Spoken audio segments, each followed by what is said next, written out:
Good evening everyone. Last class में हमने solids कर लिया था ना, मोर और लेस।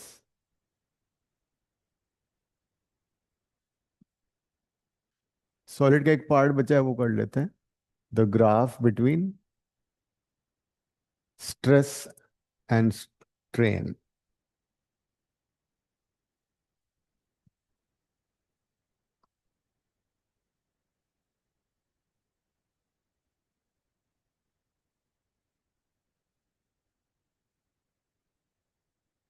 स्ट्रेस स्ट्रेन कर्व ये अक्सर आता है। So we this experiment you must have done in class also. School में हुआ ये? यस सर, आज ही के। Hmm.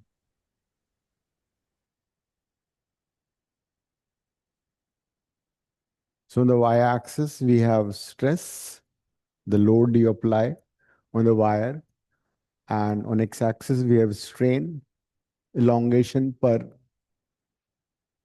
strain, as you know, is delta L by L. Change in length per unit length, whereas stress is load, that is the force you apply by area of cross section of the wire. As you know, according to Hooke's law, stress is directly proportional to strain. As you increase the load, strain will also increase in the same proportion, and you get a straight line.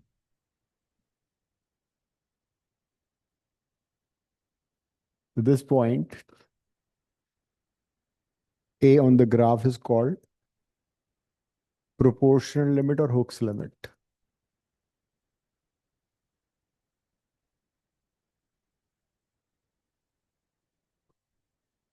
or Hooke's limit.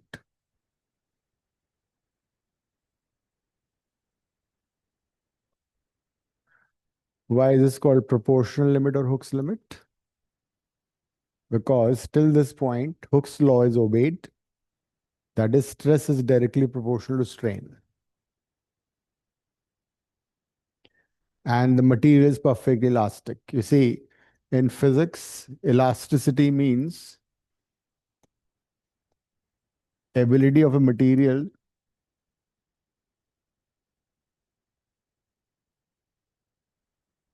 to regain its shape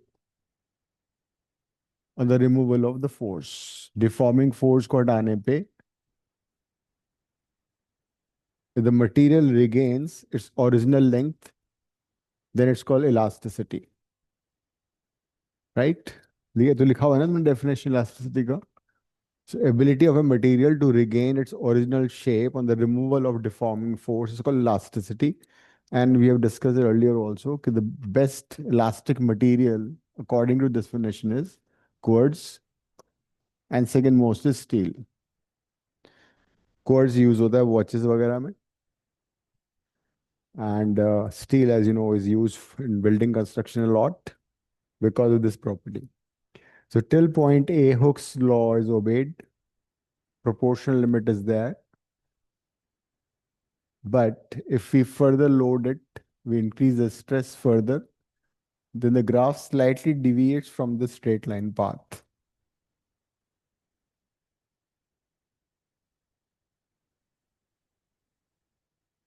It will slightly deviate.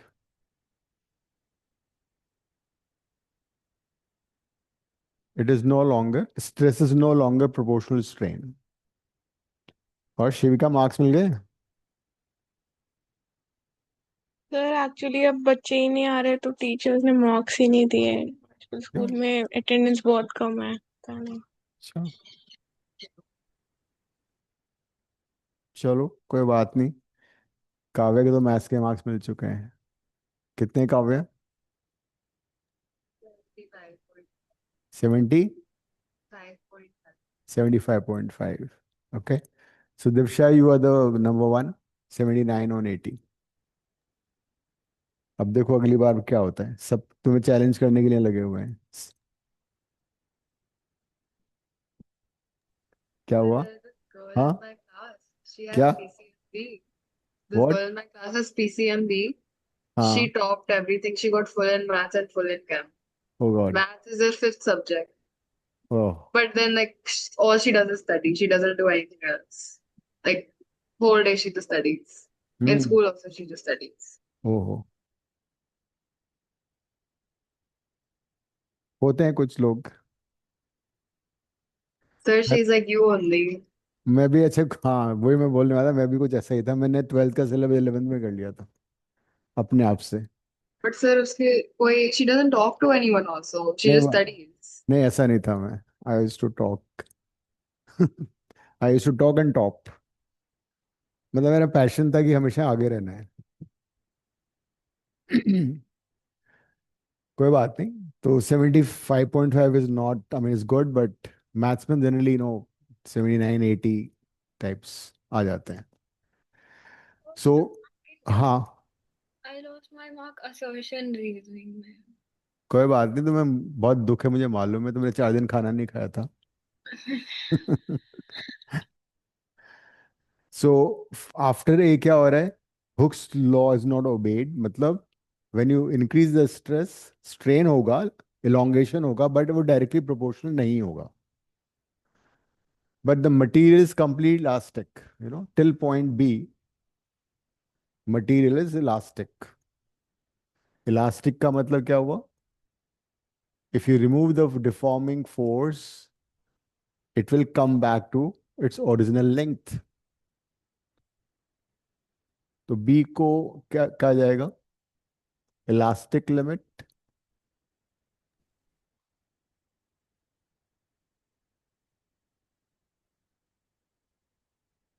That is, even though Hooke's law is not obeyed, but if we remove the deforming force, material comes back to zero strain. मतलब अगर suppose 1 metre wire है, हमने force लगाया, उसकी length 1 metre से बढ़ के suppose हो गई 1.02 मीटर.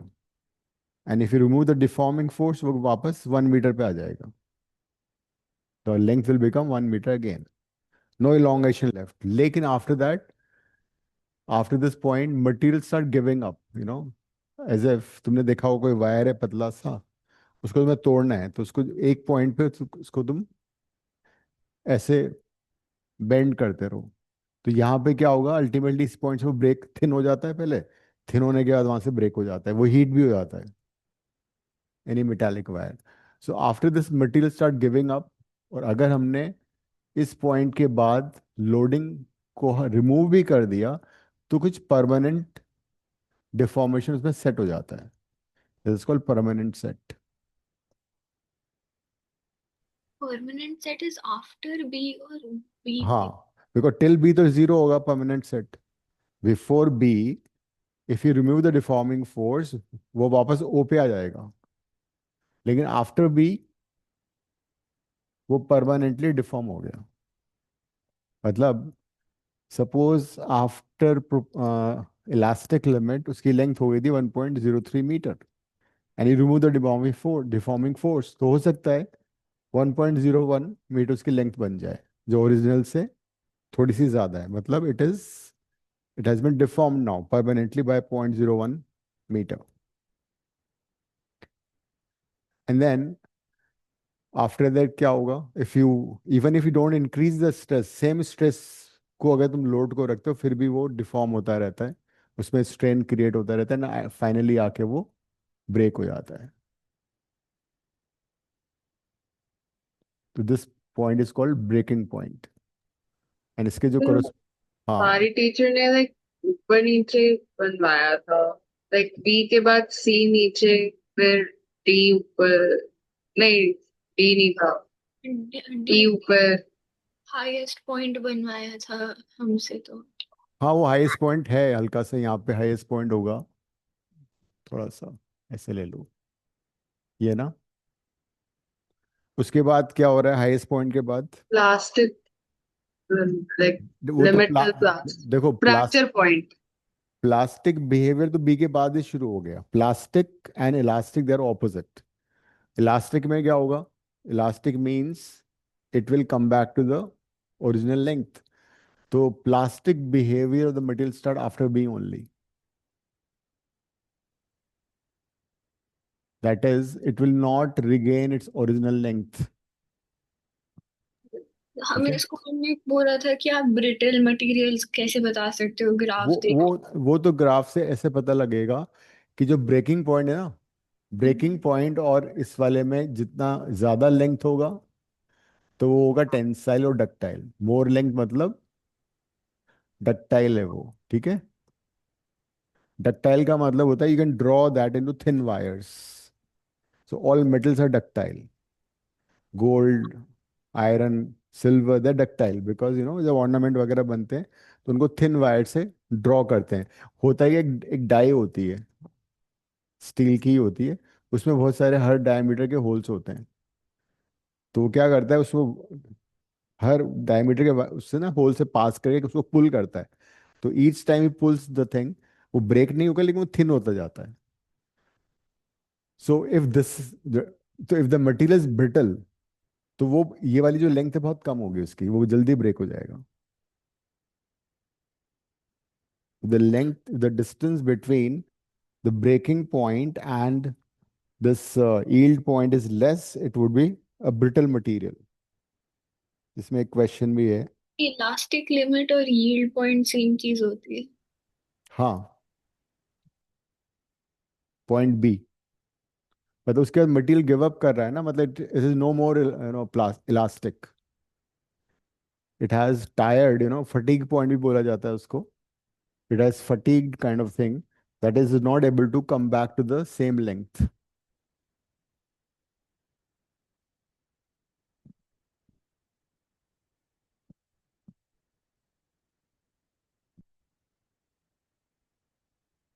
ये ग्राफ 3 मार्क का आता है, ये इस पे एमसीक्यू भी आ सकते हैं। तो मेरी टीचर ने बोला ये 5 मार्क का दे देंगे पूरा। वो डिपेंड करता है कि यूनिट टेस्ट में आ रहा है, नॉर्मली उस टेस्ट में सिर्फ यही टॉपिक आ रहा है तुम्हारा। That all depends.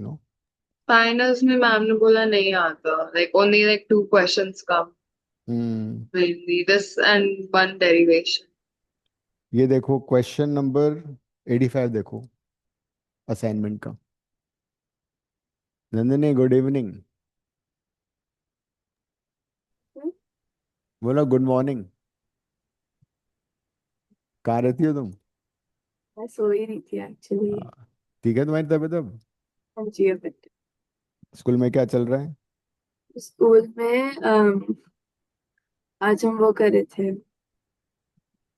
क्या कहते हैं, हाँ, meniscus and adhesive and cohesive. अच्छा अच्छा अच्छा, सरफेस टेंशन हो गया ना। हाँ जी। ठीक है। प्रेशर वगैरह पढ़ा दिया? अच्छा नहीं सर, चैप्टर खत्म हो गया।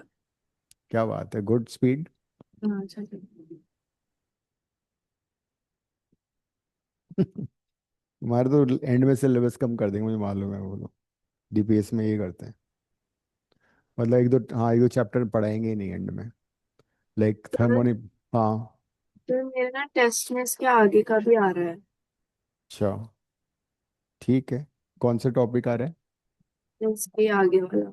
आगे वाला कौन सा, थर्मो? आई थिंक सो, फिल्मों थर्मल का थोड़ा पार्ट आ रहा है। कब है टेस्ट? नवंबर में। नवंबर, ठीक है, तो बीच में संडेज में तुम पढ़ लेना। इस फिजिक्स का thermo kind of similar to chemistry. Yes, only एक साइंस की थोड़ा साइन कन्वेंशन ऑपोजिट है, तो फर्स्ट लॉ नेगेटिव बिल्कुल ऑपोजिट हो जाता है, बट बाकी मोर और लेस सेम है। इंटरेस्टिंग है वैसे तो। कर लो, ये वाला क्वेश्चन करो जल्दी से। क्या आप क्वेश्चन नंबर रिपीट कर सकते? क्या था? 85. 85। सर हाँ, मेरे को पहले क्वेश्चन में like I don't think I can solve it.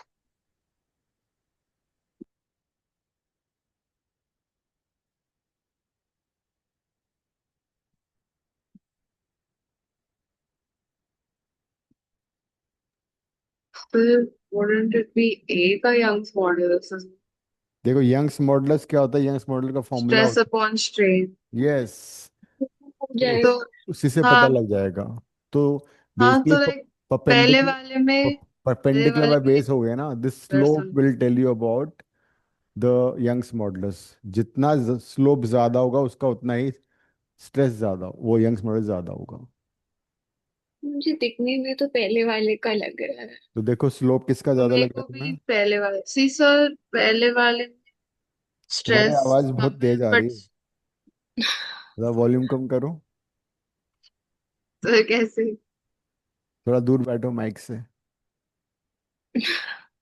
जरा मुझे तो उल्टा बोल। तुम्हारी आज तो आवाज फिर भी ठीक आ रही, तुम बिल्कुल पास आके बोल रही हो ना, पहले तुम आवाज ही कम आती थी।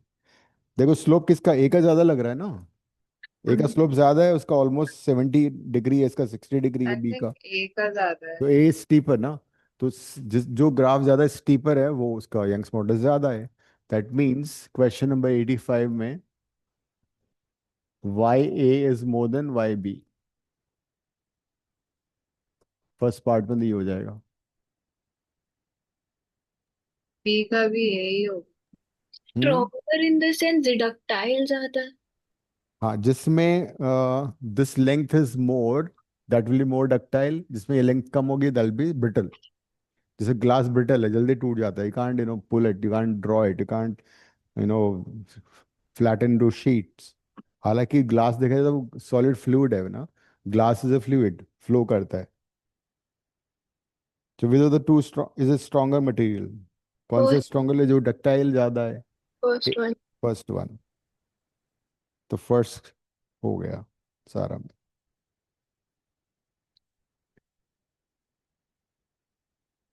ये हमने वाला क्वेश्चन कर 87 कर लिया था ना। हम्म,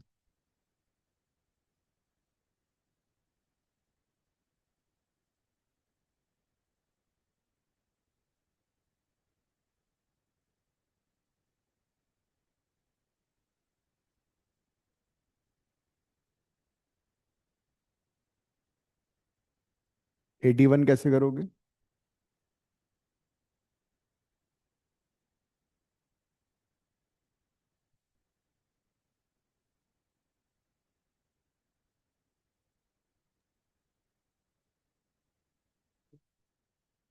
हम्म। F L delta upon delta L into A is equal to Young module.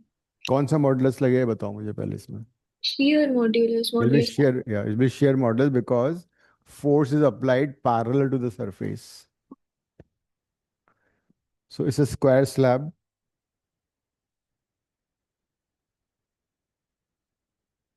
and square slab का डायमेंशन कितना दे रखा है? 50 centimetre, this 50, this also 50 and this height is 10 centimetre. Narrow face कौन सा हो गया? ये वाला नैरो फेस हो गया ना। So you apply, so the diagram would be something like this.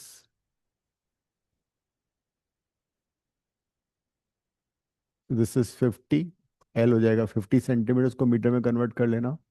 Area ये वाला लिया जाएगा and you apply force tangentially like this.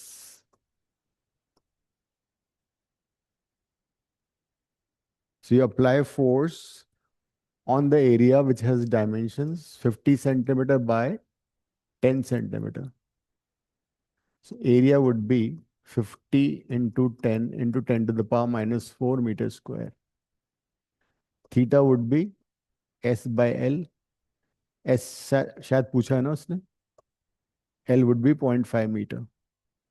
Because when you apply tangential force, this face would shift by theta, ये वाला. This is S, this is L. तो shear strain would be S by L, ये हो जाएगा।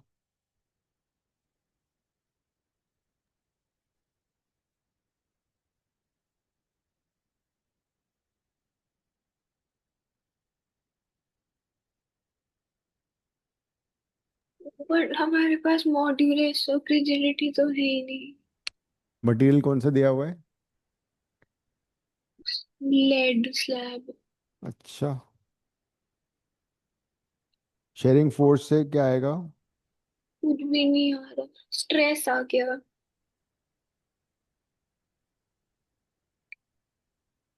You have to have lead का तुम्हें table से देखना पड़ेगा. Lead should be given. Lead का देखो, नेट पे देख लूं. नेट पे देखो. Shear modulus is eta, and this is F by A divided by S by L. S पूछा है उसने. So 2 into 10 की पावर 9 गिवन है. ठीक है, use that. Unit SI. Pascal. ठीक है. So this would be FL by eta A. ये use कर लो. So S is the distance by which the top face would shift.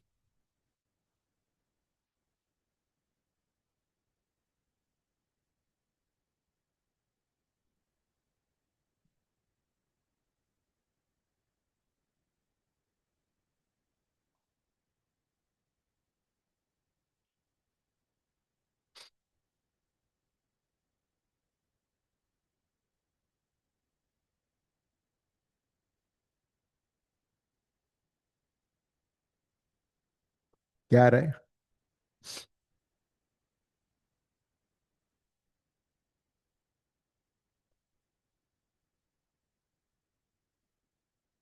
Force कितना दिया हुआ है? 9 into 10 की power 4. L would be 0.5. Eta is 2 into 10 to the power 9. Area would be this. 5 into 10 to the power minus 2. Because centimetre को metre में कर लिया.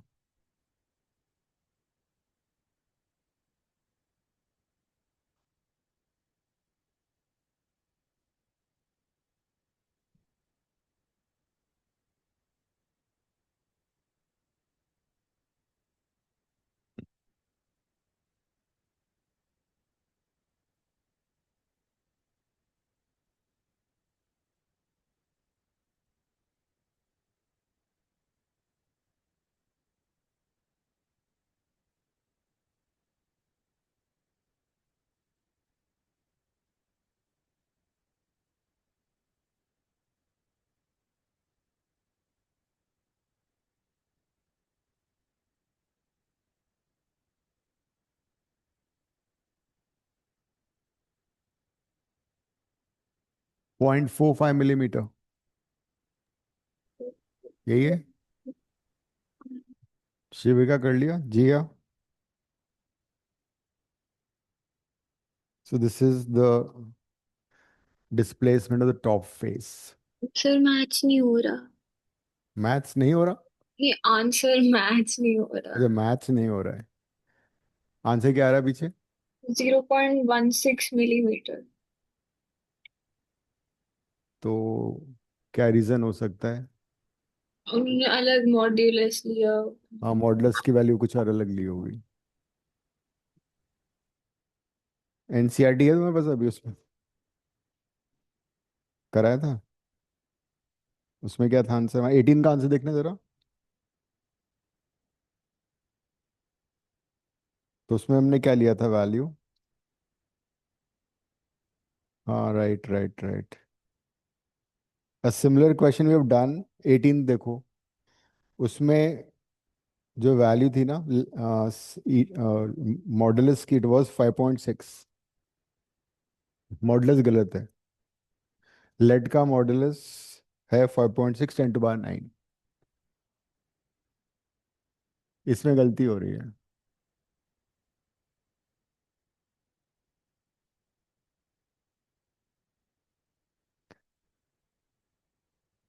तो अगर इस आंसर को तुम 2 से मल्टीप्लाई करके 5.6 से डिवाइड कर दोगे तो आंसर आ जाएगा. लेड का modulus is 5.6 10 to the power 9. It is in question 18. Question 18 and 81, they are the same question. Just digit reverse हो गई. देखो 18 पढ़ के देखो, सेम है ना क्वेश्चन. हाँ. तुमने लेट की वैल्यू गलत ली है. कहाँ से ली? कुछ दूसरा मॉडल से नहीं लिया लेट का. हो सकता है तुमने यंग्स मॉडल्स ले लिया हो. दिवशा. हम्म.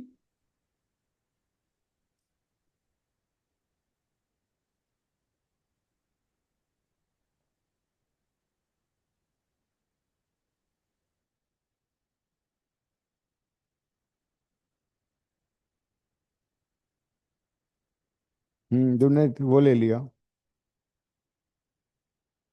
अच्छा, इसमें दिया था shear modulus let is approximately 209 pascal though some sources cite a higher value 5.6 10 to power 9। तो 18 में वो दे रखा था 5.6, ठीक है, डन। अब आगे बढ़ते हैं।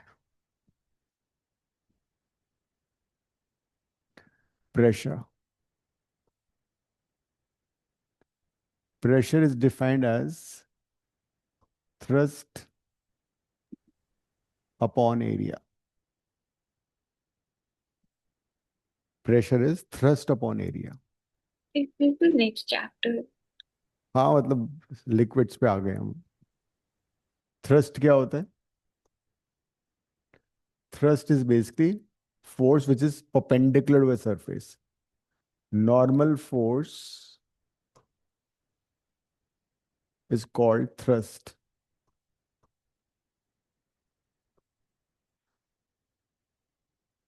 Force which is normal to a surface is called thrust, and thrust upon area is called pressure. Pressure is a scalar quantity. Even though thrust is a force which is vector, area is also vector. Area is always normal to a surface. In physics, area is taken as a vector quantity. Area vector is always normal to a surface. But pressure is a scalar quantity. It has no direction. What about unit of thrust, pressure? It will Newton per meter square. SI unit, which is also 1 Pascal. Short में PA लिख सकते हो. Another unit is bar. Atmosphere.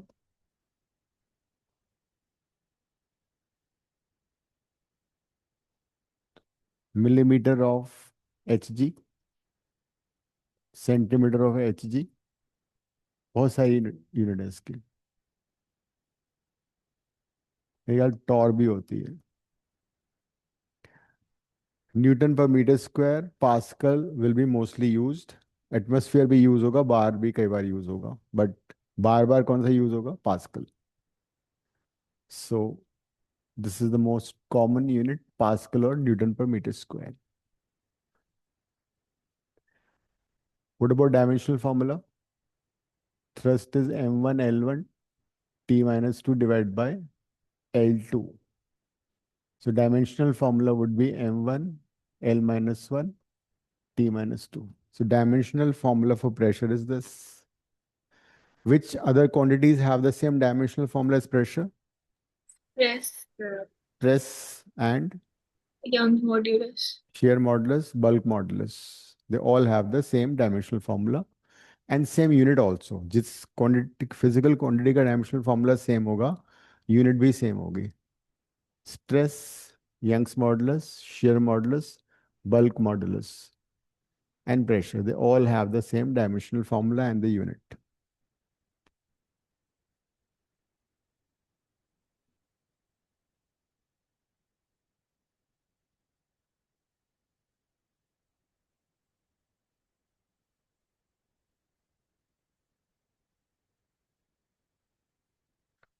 लिख लिया?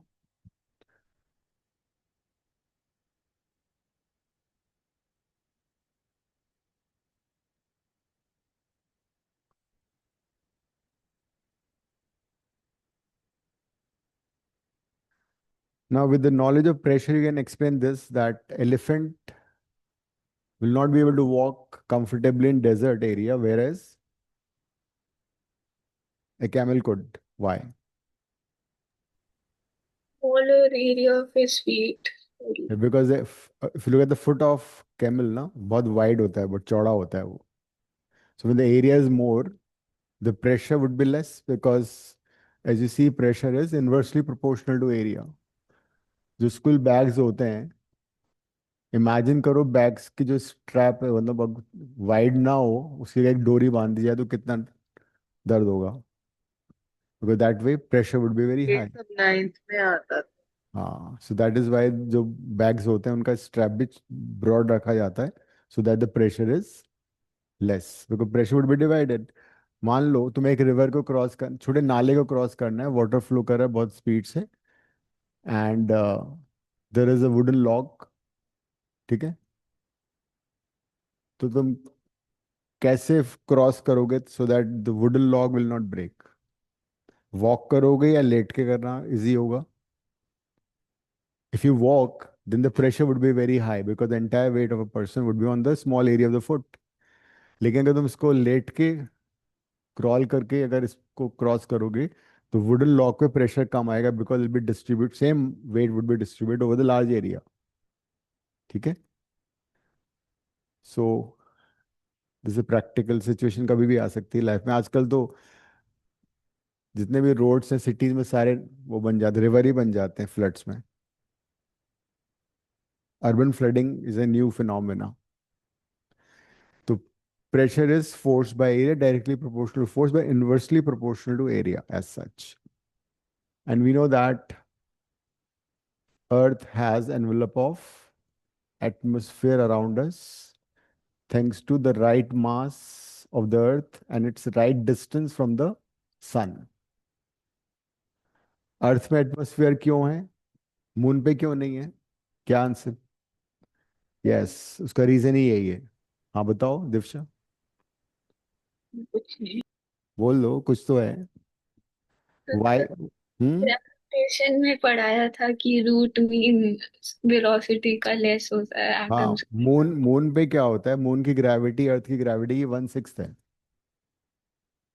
And वहां पे जो root mean square velocity है मॉलिक्यूल्स की, रूट मीन स्क्वायर वेलोसिटी कितनी होती है? √3/2 kT। केमिस्ट्री में तुम्हें पढ़ा होगा। Root mean square velocity √3/2 RT और KT depending upon one molecule और वन मोल। तो वहां पे टेम्परेचर बहुत ज्यादा है, तो जो गैस मॉलिक्यूल्स हैं उनकी average velocity is much higher compare to escape velocity. Escape velocity तुम्हें मालूम है किस पे डिपेंड करती है? क्या फॉर्मूला है एस्केप वेलोसिटी का? √2 RG। सो ग्रेविटी कम है मून पे, तो एस्केप वेलोसिटी कम हो गई। अगर तुम किसी पत्थर को यहाँ अर्थ पे सपोज 2 मीटर हाई फेंक सकते हो, तो सेम पत्थर को तुम मून पे 12 मीटर फेंक सकते हो, क्योंकि ग्रेविटी 1/6 है। तो escape velocity is much more than the root mean square velocity of the gas molecules on the moon. इसीलिए सारे के सारे गैस मॉलिक्यूल्स मून की सरफेस से एस्केप कर गए। So that's why there's no atmosphere. अर्थ में we are the right distance. Earth has the right temperature for life and for VRMS also. तो अर्थ के लिए VRMS is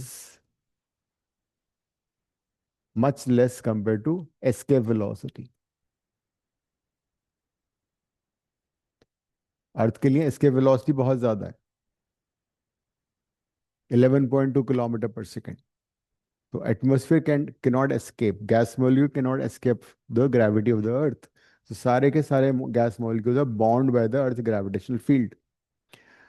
So this atmosphere, these molecules, these gases are applying pressure on the Earth's surface, and this pressure is called atmospheric pressure. And there was a scientist by the name of Torricelli.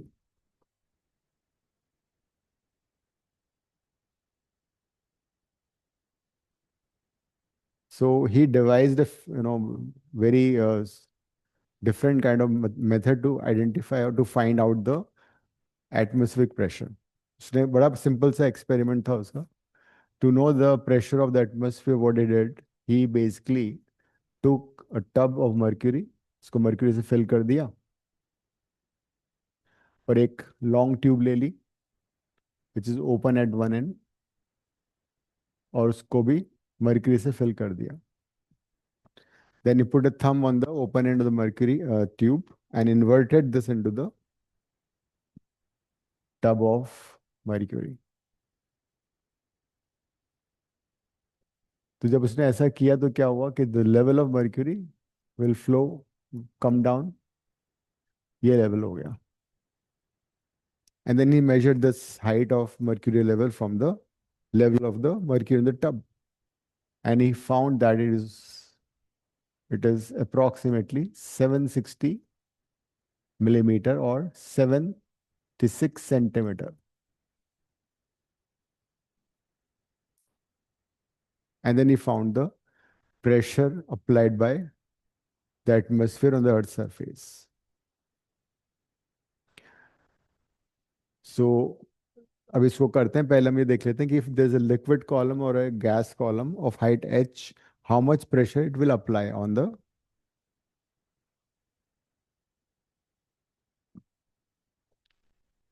so heading लिखो pressure applied by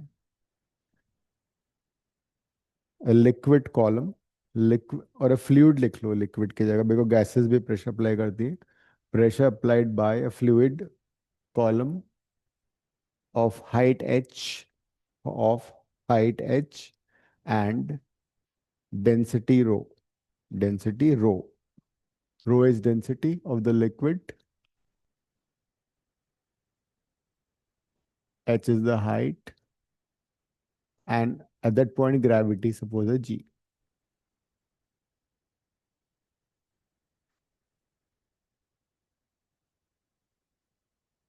Suppose there's a liquid which is filled to the height, say h, in a container or tub. So let's imagine a cylinder of the liquid, same liquid, of area of cross section A.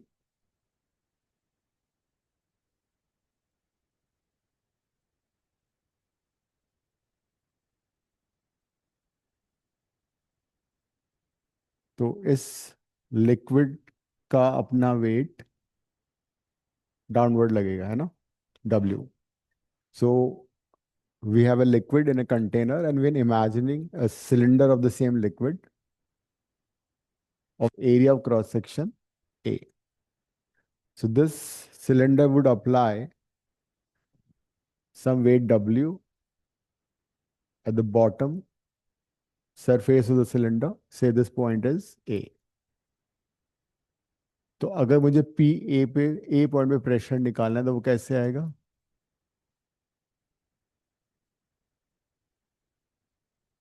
The pressure at point A will be simply weight of the liquid, the thrust divided by the area. किया था ना अभी हमने? Pressure is F by A. So we're using this. लिख लो.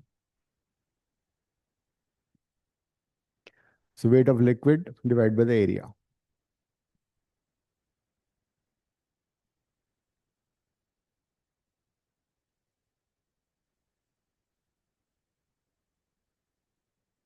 mg by area. M कैसे आएगा? M is mass of the liquid. Mass of liquid will be volume of the liquid into its density into G by area. How would you find volume? Volume of cylinder क्या होता है? R square H. Yes, which is basically the area of the base, area of cross section to the height, A into H. Density is rho by A. A से A cut जाएगा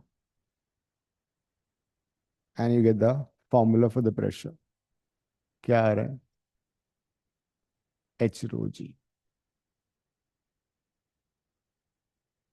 So if we have a liquid column or a fluid column of height H and its density is rho, gravity is small g, then the pressure applied is always H rho G.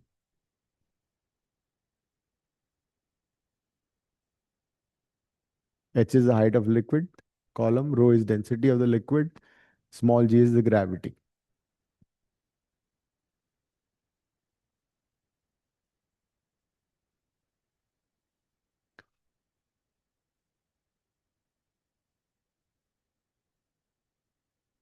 एक question लिखो.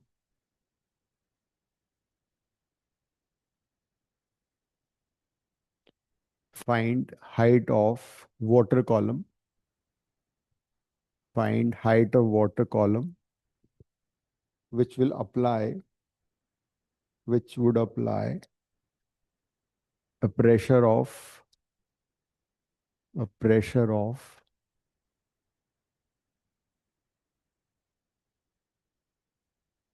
10 to the power 6 Pascal. 10 to the power 6 Pascal.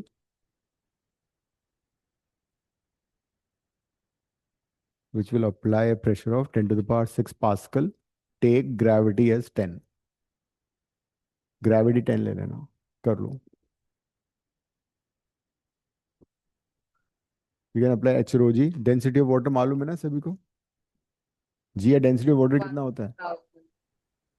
1000 ग्राम पर centimetre cube.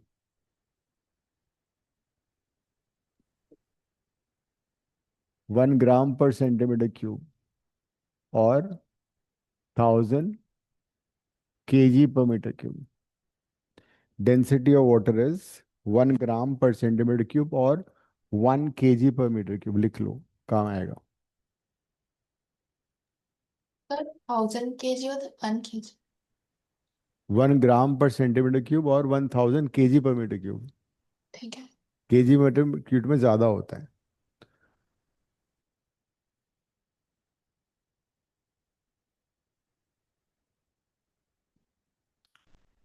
Pascal is basically Newton per meter square.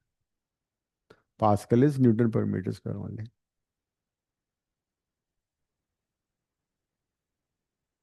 कर लो.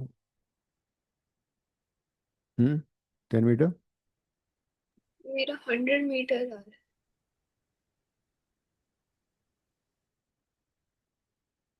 100 metre आ रहा है. हाँ.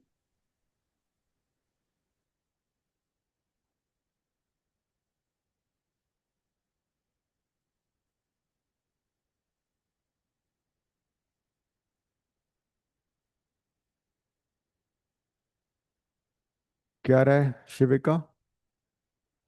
H rho जी use कर लिया हमने. पी कितना दे रखा है मैंने? 10 to the power 6. H find करना है. Rho is 10 to the power 3. Gravity को भी टी ले लिया, तो 10 टू द पावर 2 आ रहा है. 100 मीटर. नेक्स्ट पार्ट लिखो इसी क्वेश्चन का. what will be height of mercury column? What will be height of mercury column which would apply the same pressure as applied by 100 meter of water column? Which would apply the same pressure as pressure applied by 100 meter of water column. Density 13.6 होता है. Yes, density of mercury लिख लो, ये बार बार use होगा अब. 13.6 ग्राम पर centimetre cube और 13.6 into 10 to the power 3 kg per meter cube. Right, use कर लो.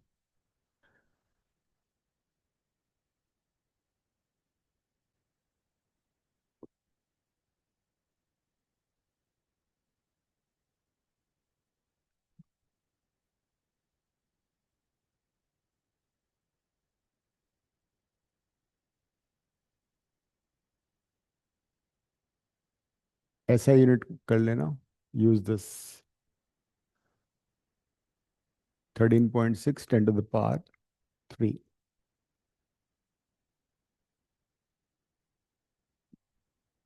Pressure applied by 100 meter of water was 10 to the power 6 Pascal.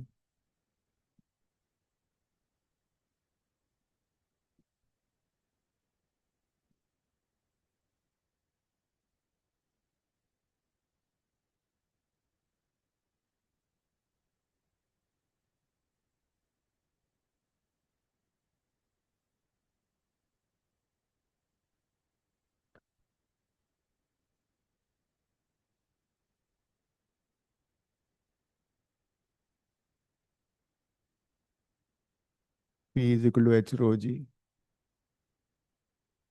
10 to the power 6. H find करना है.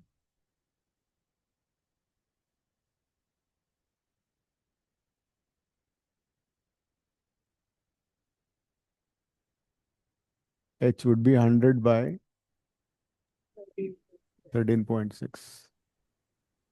7.35. 7.35 meter.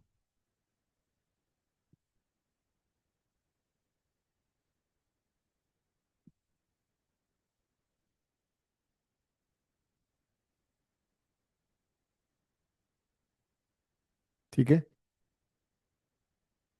जिया हो गया. शिविका, नंदिनी. यस हो गया. ओके. अब हम आते हैं वापस टोरिसली एक्सपेरिमेंट पे आते हैं.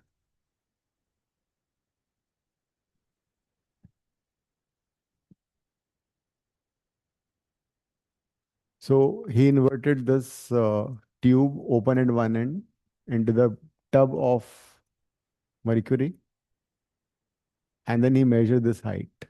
It came out to be 76 centimeter. अब जो ओपन एंड है, जो ओपन पार्ट है टब का, वहां पे कौन सा प्रेशर लग रहा है? P atmospheric, है ना? And at the same level, if I mark 2 points A and B, they are on the same level, right? So at the same level, pressure same होता है. So PB must be equal to PA. Pressure at B is equal to pressure at A. तो pressure at B क्या हुआ? Pressure at B is basically H rho G, where H is 76 centimeter, rho हमें मालूम है 13.6 and what 3. G is gravity. And that's how we calculated PA. Since PA is equal to PB, so PA would be H rho G. So PA, pressure at A, which is basically atmospheric pressure, he calculated by finding this 0.76, 13.6 10 to the power 3 and gravity 9.8. करना calculate कितना आ रहा है. So that's how he found value of 1 atmosphere pressure.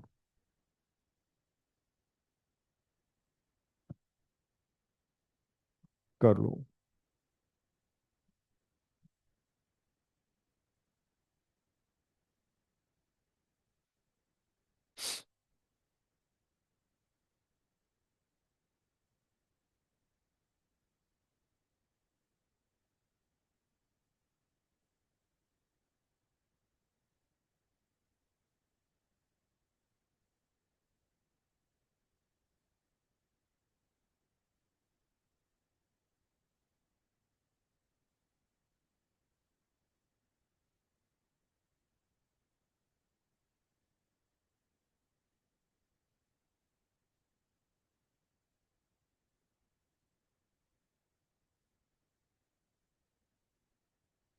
So this will give you the value of 1 atmospheric pressure.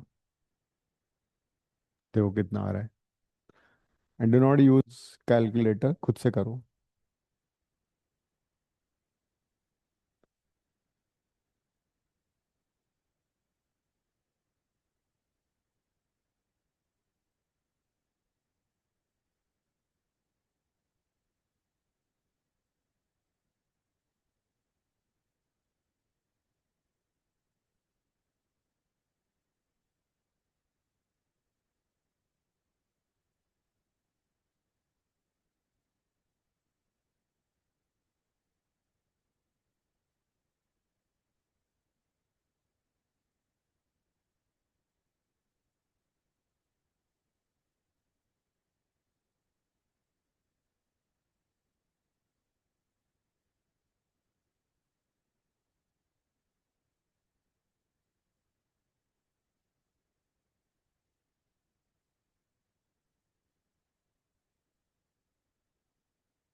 क्या आ रहा है Kavya?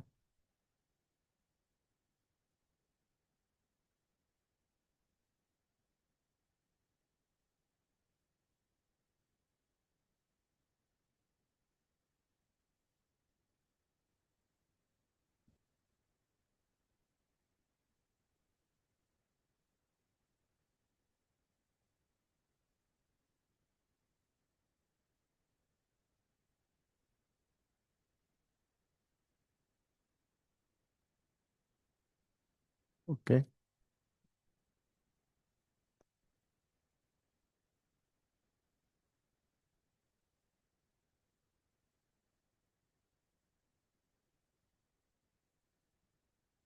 This is 1.013 10 to the power 5, है ना? So one atmospheric pressure is equal to this Newton per meter square.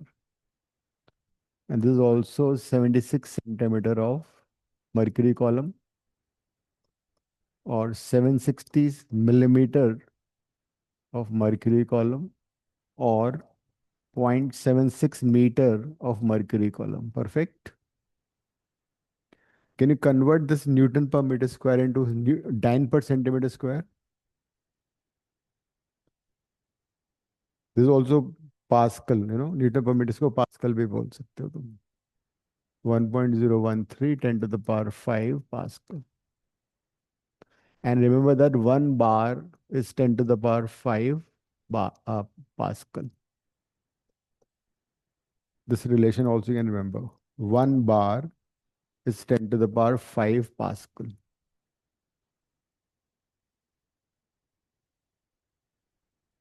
Dine per centimetre square और उसमें क्या relation हुआ देखो 1 न्यूटन पर मीटर स्क्वायर को मुझे डाइन पर सेंटीमीटर में कन्वर्ट करना है न्यूटन होता है 10 to power 5 dyne metre square को करना है सेंटीमीटर स्क्वायर में 10 to the power 2 centimetre whole square so 10 to the power 5 by 10 to the power 4 dyne per centimetre square so 1 newton per metre square is always 10 dyne centimetre per centimetre square ये relation है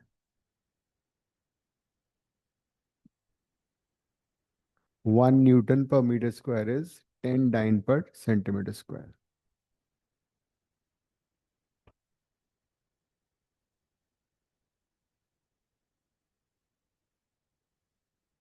ठीक है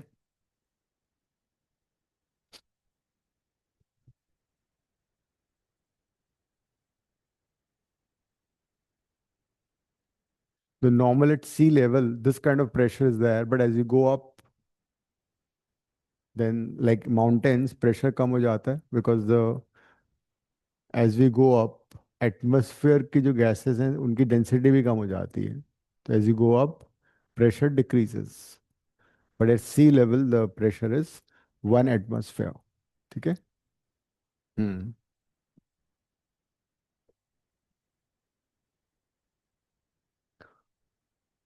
suppose I take 3 containers of different shapes.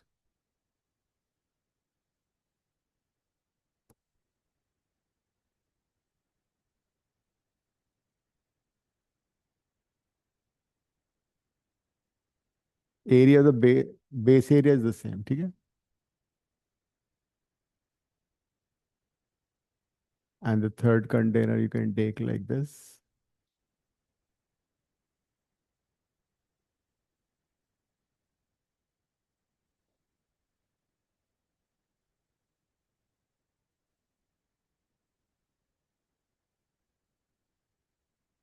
And suppose same amount of liquid is poured in all three. ठीक है? Same liquid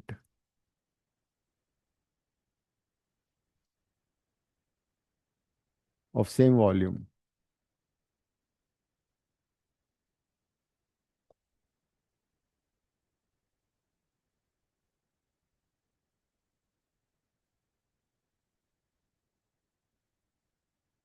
तीनों container में same volume of liquid हाँ base area तीनों का सेम है 3 containers of the same base area all 3 have the same base area same amount of liquid में same mass of the liquid हो गया same weight of liquid हो गया question is what will be the relation between the pressure at the bottom of the 3 containers same amount of liquid is poured, मतलब अगर तीनों container में मान लो 10 litre liquid fill कर दिया है, सेम सेम वेट का, सेम डेंसिटी का, तो किस मतलब तीनों के बेस में प्रेशर में क्या रिलेशन होगा? तीनों में प्रेशर सेम होगा। हाँ वही बताओ, सोचो समझो एंड लिख लो अपना अपना आंसर, किस में कम, किस में ज्यादा, किस में सेम। सेम और रीजन भी लिखो, सेम है तो क्यों है, और नहीं है तो क्यों नहीं है। ऐसे बेस एरिया सेम है, तभी तो तीनों में सेम अमाउंट ऑफ लिक्विड डाला है, सेम लिक्विड और इन द सेम वॉल्यूम, मतलब weight of the liquid equal है।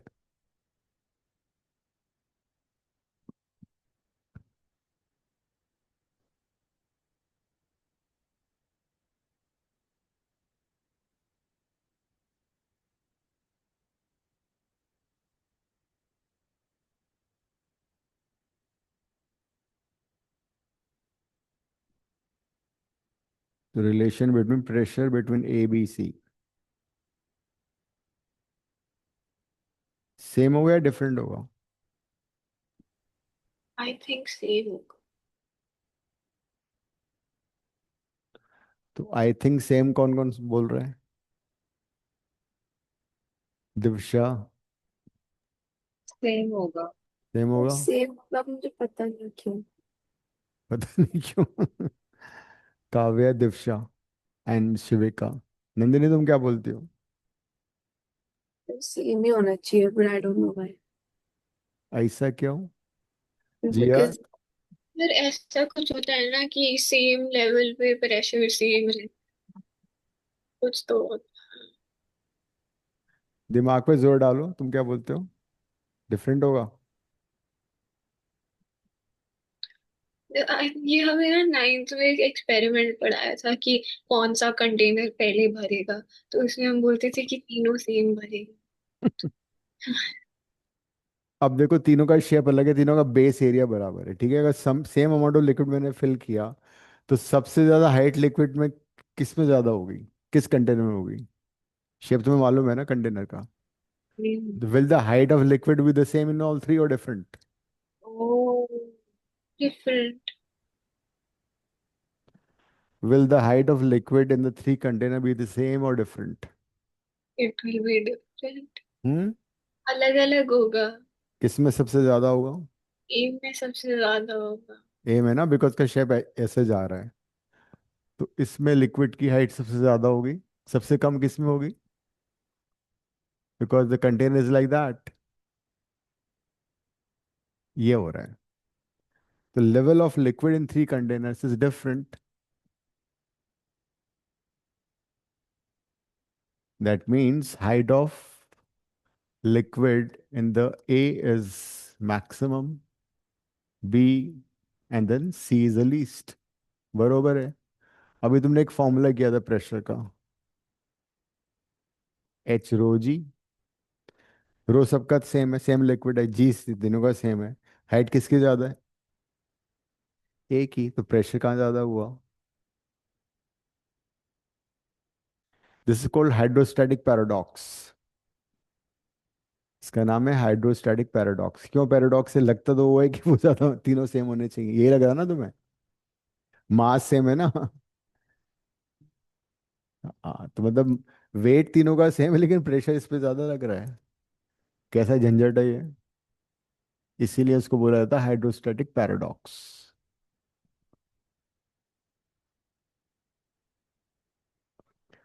समझ में आया दिव्या? ऐसा होता है बड़े बड़े शहरों में।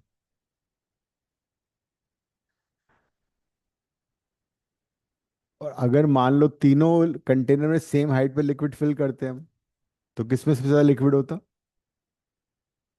सी में ज्यादा लिक्विड होता है।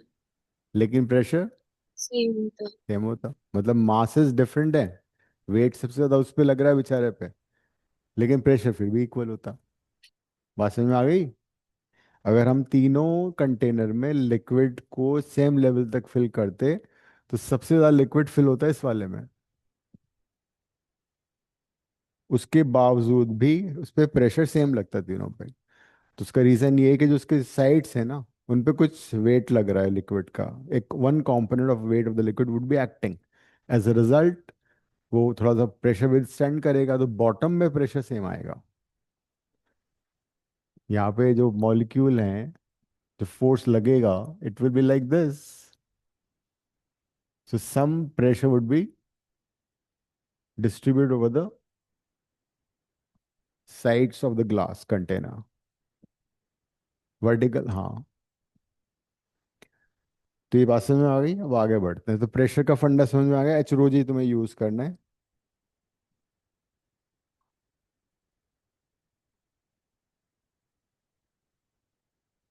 एक एनसीईआरटी का क्वेश्चन है, प्रेशर पे वो करते हैं।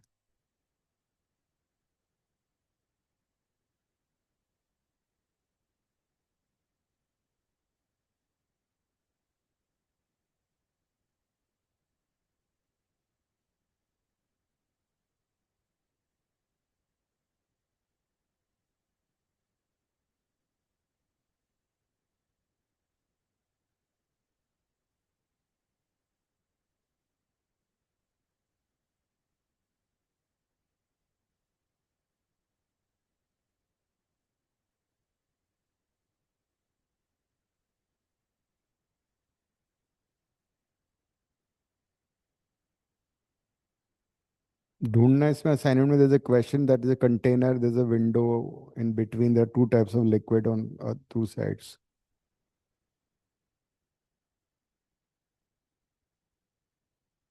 ठीक है, 134, क्वेश्चन 134 करो।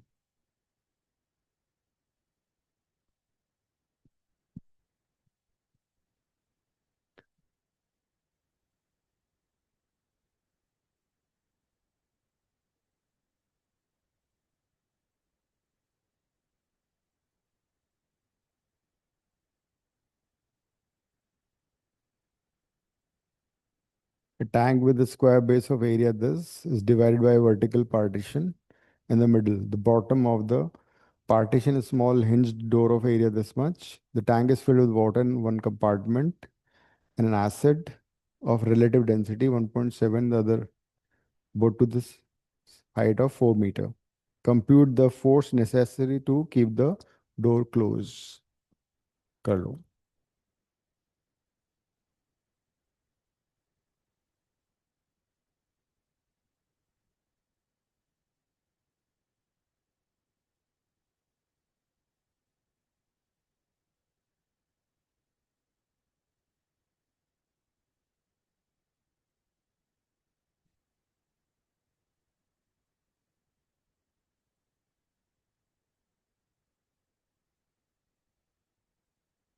डायग्राम बना लो।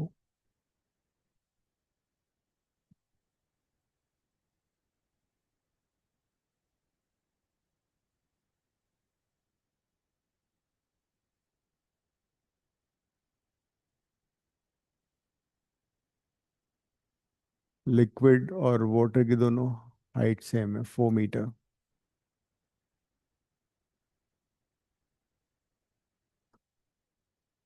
यहाँ पे एक विंडो है, वाटर इधर प्रेशर लगाएगा और लिक्विड उस साइड से प्रेशर लगाएगा। Pressure by water P W, pressure by acid P A.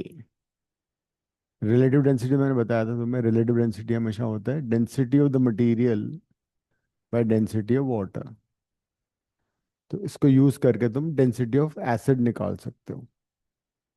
Density of water 1000 है। दोनों दोनों साइड में level of liquid 4 metre height है। This is a partition.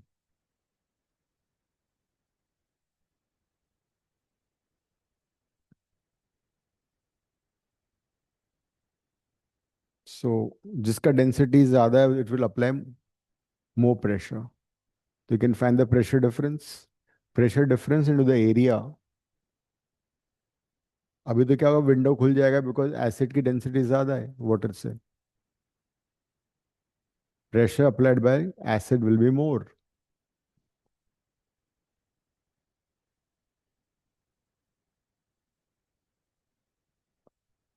हाँ, तो pressure difference by into the area.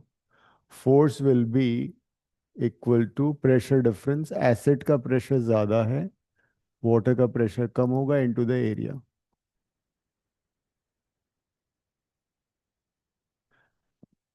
Pressure applied by acid would be rho acid H into G.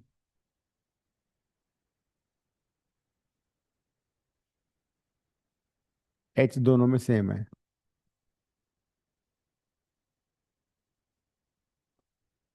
Density of acid निकाल लो इस फॉर्मूले से. Density of acid would be relative density into density of water.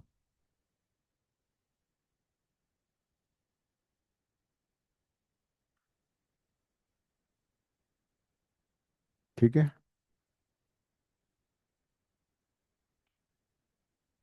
Area तुम्हें given है, उसको metre square में convert कर लेना.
देखो आंसर चेक करो.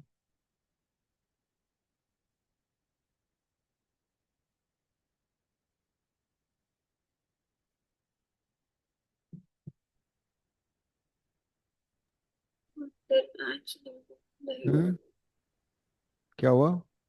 पूरा आंसर आ गया. गलत आ रहा है.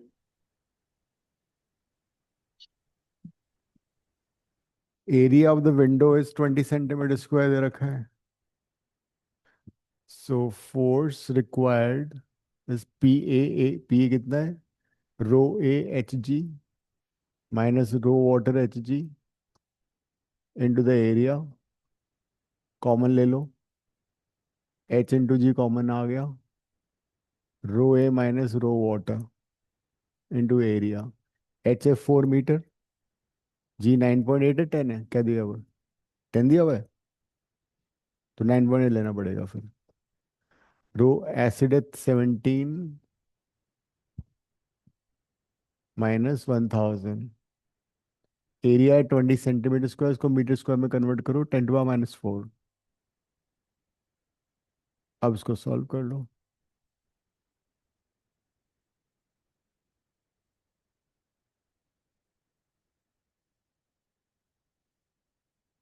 कर लो मल्टीप्लाई.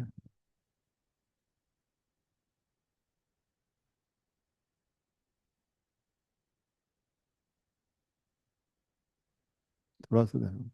हो गया. आ गया फिर. मैंने गलत एरिया ले लिया था. हम्म मैंने डोर की जगह दूसरा वाला एरिया ले अच्छा, area of the base of the tank ले लिया. लिया. 36 आ रहा है.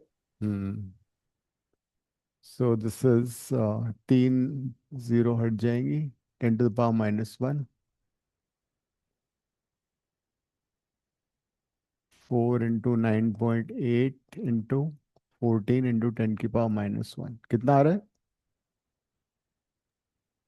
नीचे 55 लिखा है, I got 56. Even I got 56, but उन्होंने 9.8 से किया, मैंने 10 से। Oh, even I took that. हाँ तो 10 लोग तो 56 आ रहा है ना? 10 लेके 56 आ रहा है, Yes. अदरवाइज थोड़ा सा कम आएगा। 50.55 लिखा हुआ है। लिखा हुआ है, 55 आ रहा है 9.8 से, ठीक है। तो 50 टेक 9.8 भी 55। तो जो टॉरिसले ने एक्सपेरिमेंट किया था एचरोजी वाला, that device is called barometer. Barometer is a device to know the pressure at that particular point. Pressure of atmosphere at a place is barometer. अगर प्रेशर एटमॉस्फेयर से कम होता है तो उसको बोलते हैं वैक्यूम। एटमॉस्फेयर से ज्यादा होगा तो प्रेशर होगा ही एज सच। तो अभी तक हमने क्या किया था कि इस केस में भी हमने एचरोजी ही निकाला है, हमने यहाँ पे पी एटमॉस्फेरिक कंसिडर नहीं किया था। But if you have a container filled with liquid, at the bottom of the container there will be pressure acting because of the liquid, है ना? At the same time on the top surface there is pressure acting because of atmosphere, क्योंकि हर जगह p atmospheric लगता है। When you dive deep inside, water, then you feel more pressure on your eardrums, eyes, nostrils, because वहाँ पे water का pressure भी extra हो जाता है। If you go to the mountain, then the pressure is less of the atmosphere. So कई बार क्या होता है, कुछ लोगों के नोज में से, ईयर में से ब्लड आता है, because we have a blood pressure, because the blood is flowing through the veins because of the heart. So that pressure basically balances the atmospheric pressure on the surface of earth. अगर वो थोड़ा भी very करेगा, like deep in the inside the sea, pressure बढ़ जाएगा। If you go down to the mountain, pressure कम हो जाएगा। So it's like that. So at this point, say A, pressure is acting, which is P atmospheric. At point B, ये वाला pressure भी इसमें add हो जाएगा, H rho G. So अगर हम H rho G के साथ P atmosphere को ऐड कर देते हैं, वो कहलाता है absolute pressure. So absolute pressure at a point will be always when you add atmospheric pressure with H rho G. So that's called absolute pressure. P atmospheric plus H rho G. लेकिन अगर उसी pressure को तुम सिर्फ H rho जी से represent करोगे तो उसको बोलते हैं गेज प्रेशर।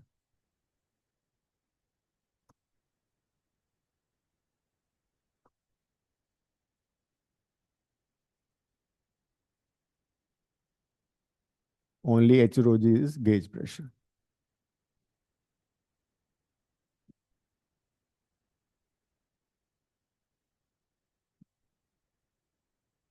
क्वेश्चन 135 देखो, 135।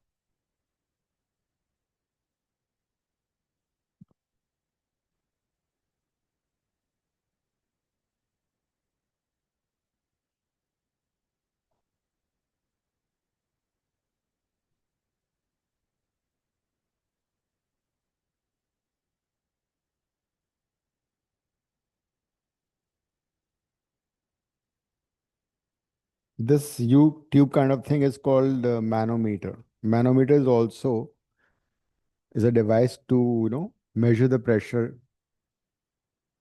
in a container. इसका बेसिक कॉन्सेप्ट ये होगा कि सेम लेवल पे इन अ ट्यूब और अ कंटेनर प्रेशर सेम होता है।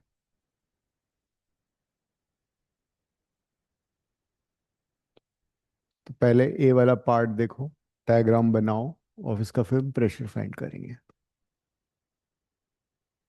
एब्सोल्यूट एंड गेज प्रेशर निकालते हैं, एनसीईआरटी क्वेश्चन है ये।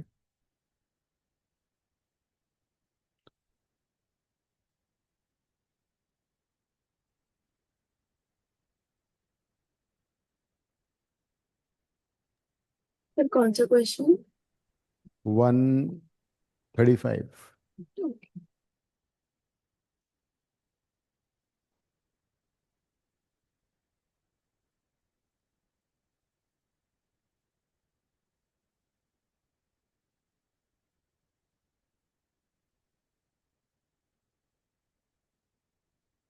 तो यहाँ पे P एटमॉस्फेरिक लग रहा है.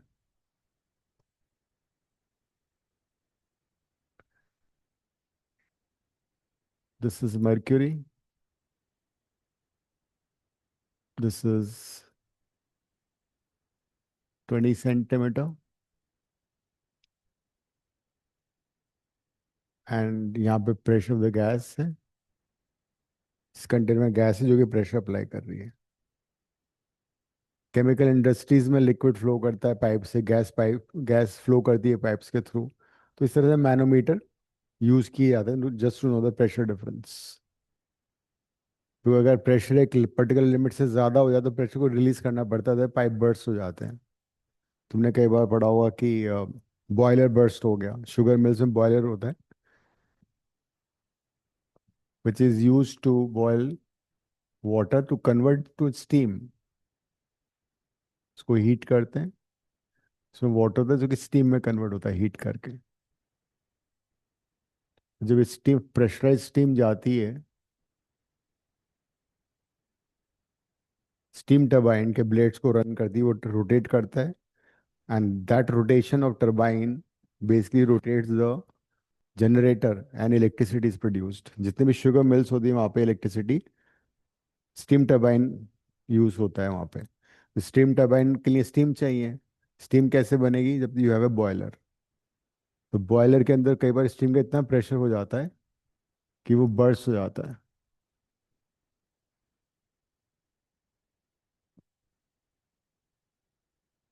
एक्सीडेंट्स हो जाते हैं कई बार. तो यहाँ पे तुम जरा देखो, if I mark 2 points which are same horizontal line, say this point is A and this point is B. So pressure at A will be same as pressure at B because the connecting tube and A and B are at the same horizontal level. तो P A point पे कौन सा pressure लग रहा है? A point पे gas pressure लगा रही है ना. This would be P gas. Whereas B पे कौन सा प्रेशर होगा? B पे एक तो 20 सेंटीमीटर ऑफ Hg ये लगा रहा है ना, mercury. This is mercury basically. H rho g plus ये वाला कौन सा प्रेशर है? P atmospheric. तो हम अगर P एटमॉस्फेरिक में H रो जी ऐड कर देंगे तो टोटल प्रेशर बन जाएगा एब्सोल्यूट प्रेशर. और मैं अगर सिर्फ H रो जी कैलकुलेट करूंगा तो that be the gauge gauge pressure और गॉज प्रेशर. कर लो. हमें दोनों फाइंड करने हैं ना. गेज प्रेशर भी निकालना है, एब्सोल्यूट प्रेशर. हाँ, डेंसिटी को सब्स्टिट्यूट कर दो, हाइट दे रखा है, ग्रेविटी 9.10 ले लेना. पास्कल में आंसर आ जाएगा.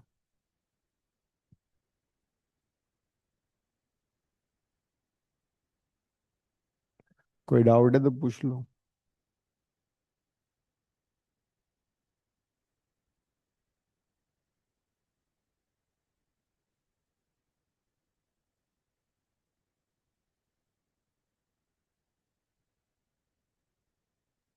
एटमॉस्फेरिक प्रेशर पास्कल में जो हमने पहले निकाला 1.013 10 to the power 5. हाँ वही. 1 atmosphere is 1.013 10 to the power 5 Pascal.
H is been given 0.2, रो होता है 13.6 10⁻³ इंटू ग्रेविटी 10 ले लेते हैं, पी एटमोस्फियर है 1.013 10⁵ मुझे पीछे सारे आंसर सेंटीमीटर ऑफ मर्करी में दिए। तो फिर तो कुछ प्रॉब्लम ही नहीं है, बहुत इजी है फिर तो। चलो ये वाला एक बार पहले ये कर लेते हैं, ये कितना आ रहा है मल्टीप्लाई करके 22.72 नहीं 24 हो जाएगा ना फिर ये, प्लस 1.03 10⁵ so it is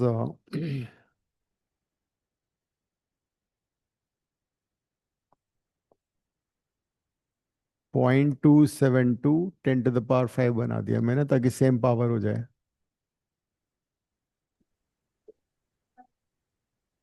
1.013 ना, 1.013 है ना, हाँ तो तो कितना हो गया 1.2285 1.85 10⁵ पास्कल। अगर ये पास्कल में होता तो ये आंसर था, लेकिन अगर पीछे आंसर सेंटीमीटर में दे रखा है तो हमारी और मेहनत कम हो जाती है।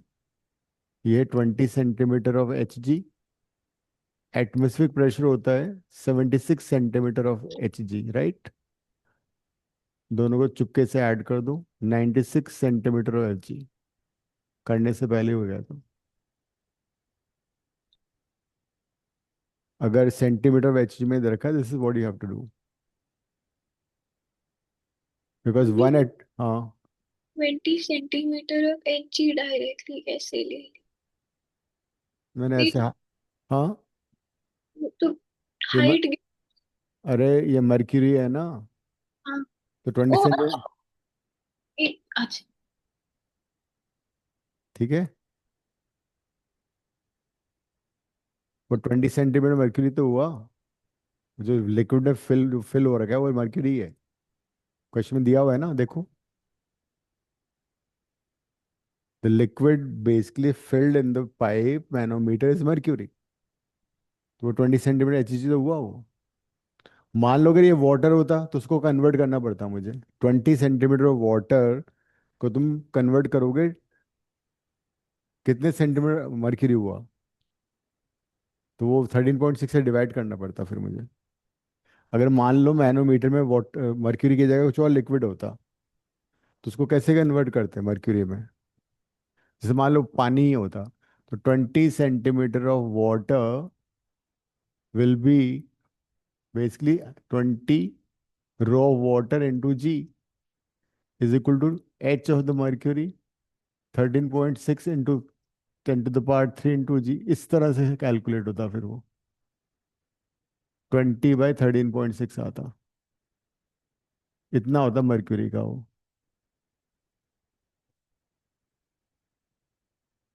20 centimetre water would be much less in terms of centimetre of mercury, but यहाँ तो थैंकफुली मर्क्यूरी था तो कुछ करना ही नहीं पड़ा मैं।